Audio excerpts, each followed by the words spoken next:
बिस्मिल्लाहिर्रहमानिर्रहीम। अस्सलाम वालेकुम।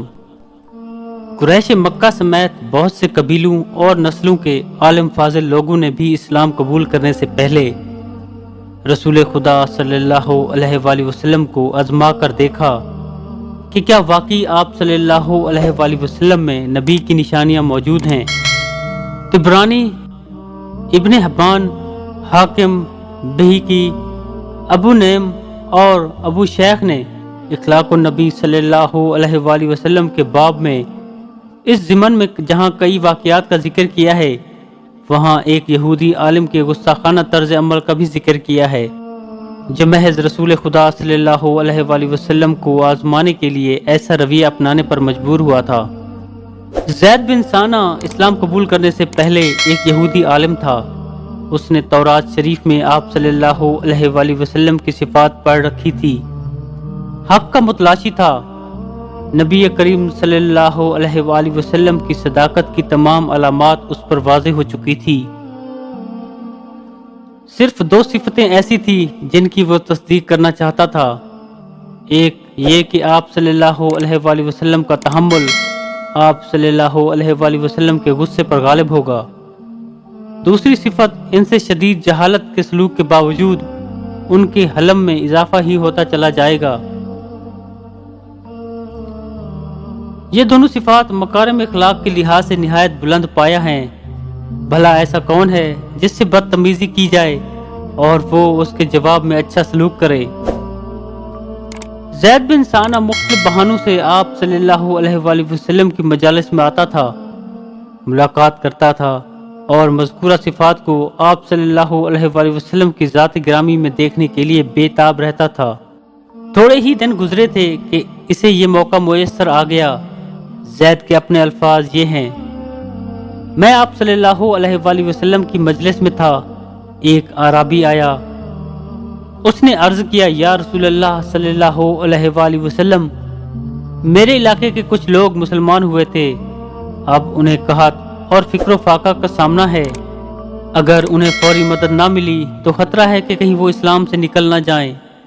आप सल्लल्लाहु अलैहि वसल्लम से इमदाद का तालिब हुआ। इस वक्त आप सल्लल्लाहु अलैहि वसल्लम के पास रकम नहीं थी। मैंने अपने जहन में एक प्लान बनाया और अल्लाह के रसूल सल्लल्लाहु अलैहि वसल्लम से कहा, मैं आपके लिए फलां आदमी के बाग से एक वस्क खजूर खरीद लाता हूँ। वस्क तकरीबन 200 किलोग्राम का होता है और आप सल्लल्लाहु अलैहि वसल्लम को दे देता हूँ। आप सल्लल्लाहु अलैहि वसल्लम खजूरें कुछ दिन के बाद दे दीजिएगा। अल्लाह के रसूल सल्लल्लाहु अलैहि वसल्लम ने फरमाया, किसी खास शख्स से खरीदने की बात ना करो, बल्कि तुम मुझसे ये खजूरें एक खास मुद्दत के बाद वसूल कर लेना और अदायगी अभी कर दो। मैंने अपनी पोटली खोली, उसमें से 80 दिनार निकाले और आप सल्लल्लाहु अलैहि वसल्लम के हवाले कर दिए। आप सल्लल्लाहु अलैहि वसल्लम ने उसी वक्त आराबी को बुलाया और उसे रकम देकर फरमाया, अपने इलाके में फौरन वापस चले जाओ और लोगों की मदद करो।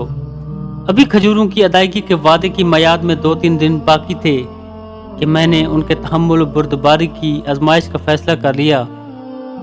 एक जनाजे की अदायगी के लिए आप सल्लल्लाहु अलैहि वसल्लम हज़रत अबू बकर सिद्दीक रज़ियल्लाहु ताला अन्हु, उमर फारूक रज़ियल्लाहु ताला अन्हु और दीगर सहाबा के साथ जन्नतुल बकी में तशरीफ़ ले गए। जनाजे से फारिग हुए तो मैं भी वहां पहुंच गया। मैंने अपने मंसूबे के मुताबिक अचानक आप सल्लल्लाहु अलैहि वसल्लम की चादर पकड़ ली और इतने ज़ोर से खींची कि वो आप सल्लल्लाहु अलैहि वसल्लम के कंधे से उतर गई और साथ ही निहायत करख्त लहजे में कहा, मोहम्मद सल्लल्लाहु अलैहि वसल्लम, मेरा कर्ज वापस नहीं करोगे? तुम बनु अब्दुल मुत्तलिब के लोग कर्ज वापस करने में अच्छे नहीं हो, अदाए कर्ज में बहुत देर करते हो।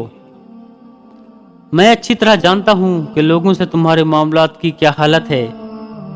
ज़ैद का यह मुतालबा निहायत गैर माकूल था, क्योंकि अभी वादे की मुद्दत में कई दिन बाकी थे और फिर अंदाज ऐसा बाजारी जिसमें पूरे ख़ानदान को घसीटा गया हो, किसी भी शख्स को गुस्सा दिलाने के लिए काफ़ी था। हज़रत उमर फारूक रज़ियल्लाहु ताला अन्हु आपके साथ साथ थे और उसकी बकवास सुन रहे थे। वो भला कहाँ खामोश रहने वाले थे। فوراً بولے، او اللہ کے دشمن، تمہاری یہ جرت کہ تم اللہ کے رسول کے ساتھ اس قسم کی گھٹیا گفتگو کر رہے ہو، یہ میں کیا دیکھ سن رہا ہوں؟ اس ذات کی قسم جس نے آپ صلی اللہ علیہ وآلہ وسلم کو حق کے ساتھ معبوس فرمایا، اگر مجھے ان کی پاسداری نہ ہوتی تو تمہاری اس بدتمیزی پر تمہاری گردن اڑا دیتا۔ تمہیں یہ جرت کیسے ہوئی کہ تم ایسی واہیات گفتگو کرو؟ اب ذرا اللہ کے رسول صلی اللہ علیہ وآلہ وسلم کا رد عمل ملاحظہ فرمائیں۔ اتنی سخت گفتگو سننے کے باوجود بھی آپ صلی اللہ علیہ وآلہ وسلم مشتعل نہیں ہوئے۔ آپ کے چہرے پر بددستور مسکراہٹ موجود رہی۔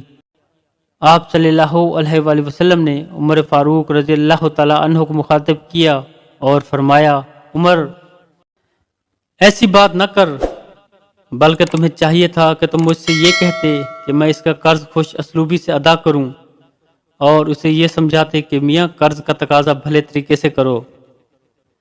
پھر حکم دیا، عمر جاؤ اور اس کا قرض واپس کرو، اور ہاں، چونکہ تم نے اسے ڈرایا دھمکایا ہے، اس لیے اسے 20 سا کھجوریں زیادہ ادا کرو۔ زید بن سہانا نہایت توجہ سے یہ گفتگو سن رہا تھا اور حیران تھا کہ اس قدر اشتعال انگیز گفتگو کے باوجود بھی آپ صلی اللہ علیہ وآلہ وسلم حسب سابق تبسم کنا ہیں۔ بلا شبہ آپ صلی اللہ علیہ وآلہ وسلم کا حلم آپ کے غصے پر سبقت لے گیا۔ زید کہتے ہیں کہ عمر فاروق رضی اللہ تعالیٰ عنہ مجھے ساتھ لے کر بیت المال گئے، میرا قرض واپس کیا اور حسب ہدایت 20 سا کھجوریں دی اور پوچھا، تم ہی بتاؤ تم کون ہو؟ میں نے کہا، میں زید بن سہانا ہوں۔ کہنے لگے، اچھا، الحبر، یعنی وہی جو مشہور یہودی عالم ہے؟ میں نے کہا، جی ہاں، الحبر۔ اب عمر فاروق رضی اللہ تعالیٰ عنہ نے کہا، یہ جو تم نے اللہ کے رسول سے گفتگو کی ہے اور ان کے ساتھ بد اخلاقی سے پیش آئے ہو، تمہیں اس کا ہرگز کوئی حق نہیں تھا۔ میں نے کہا، عمر، تم ٹھیک کہتے ہو، مگر تمہیں معلوم نہیں کہ میں حق کا متلاشی تھا۔ میں نے نبوت کی تمام صفات آپ صلی اللہ علیہ وآلہ وسلم میں دیکھ لی تھی۔ 2 صفتیں باقی رہ گئی تھی جن کا تعلق آپ کے تحمل، حوصلہ مندی اور بردباری سے تھا۔ آج میں نے ان صفات کا بھی خوب مشاہدہ کر لیا۔ بلا شبہ وہ نبی آخر الزماں ہیں۔ عمر، میں آپ کو گواہ بناتا ہوں کہ میں آج سے سچے دل سے اسلام قبول کرتا ہوں۔ پھر کلمہ طیبہ پڑھا اور صحابیت کے شرف سے بہرہ ور ہوئے۔